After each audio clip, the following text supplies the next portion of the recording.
आज मैं आपको बताना चाहूँगी ऑस्टियोआर्थराइटिस के बारे में। ऑस्टियोआर्थराइटिस एक डीजेनरेटिव कंडीशन होती है और ये एज रिलेटेड होती है।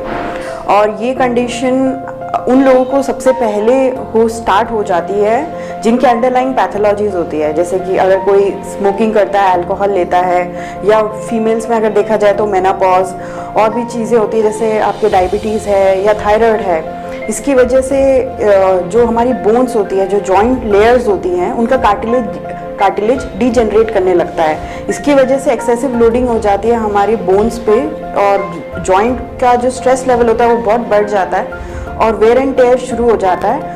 और ये मोस्टली हमारा जो सबसे पहले होता है नी जॉइंट में होता है, वो इसलिए क्योंकि हमारे बॉडी वेट ज़्यादातर नी जॉइंट्स पे गिरता है और फिर उसकी वजह से जो हमारी नी जॉइंट की स्पेस है वो रिड्यूस हो जाती है और आपस में जो बोन्स होती है उनका वेयर एंड टेयर स्टार्ट हो जाता है और नीज़ पर एक्सेसिव लोडिंग की वजह से नी डैमेज जल्दी होने लगता है। और आप देखते होंगे कि स्वेलिंग, पेन, स्टिफनेस और चलने और खड़े रहने में पेशेंट को दिक्कत आ रही है।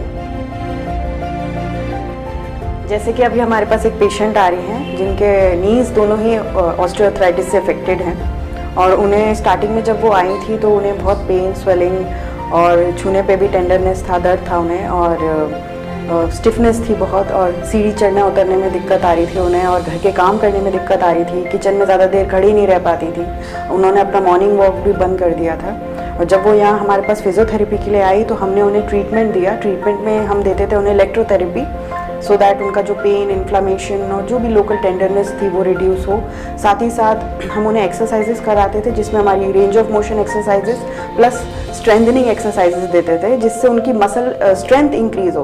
अगर मसल स्ट्रेंथ इंक्रीज़ होगी तो फिर बोन पे ज़्यादा लोड नहीं पड़ेगा और अगर आपकी मसल में वीकनेस है, उतनी स्ट्रेंथ नहीं है, तो सारा का सारा लोड आपकी बोन्स पर ही आएगा और वो जल्दी डैमेज होंगी।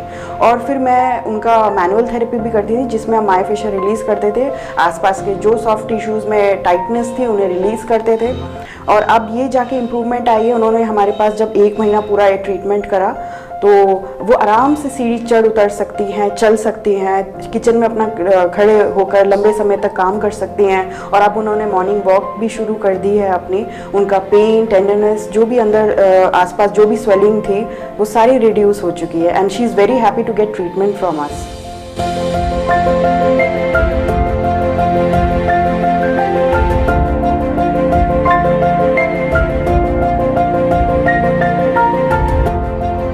भगवती है और मुझे यहाँ आके बहुत अच्छा लगा और मुझे काफ़ी आराम भी मिला।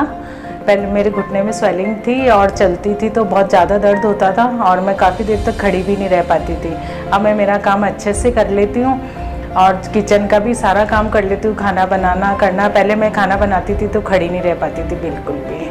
और यहाँ आके मुझे अच्छा ट्रीटमेंट मिला, एक्सरसाइज वगैरह मैडम ने फिजियोथेरेपी करी मेरे, उससे मुझे बहुत आराम है। और एक्सरसाइज बताई, मैंने 1 महीने तक यहाँ ट्रीटमेंट लिया। अब मैं घर पे वही एक्सरसाइज कर रही हूँ और उससे मुझे बहुत आराम है। पहले मैं सुबह शाम वॉक करने नहीं जाती थी, मतलब ज़्यादा तो मैं चल ही नहीं पाती थी बिल्कुल भी। अब मैं सुबह शाम दोनों टाइम वॉक करने जाती हूँ।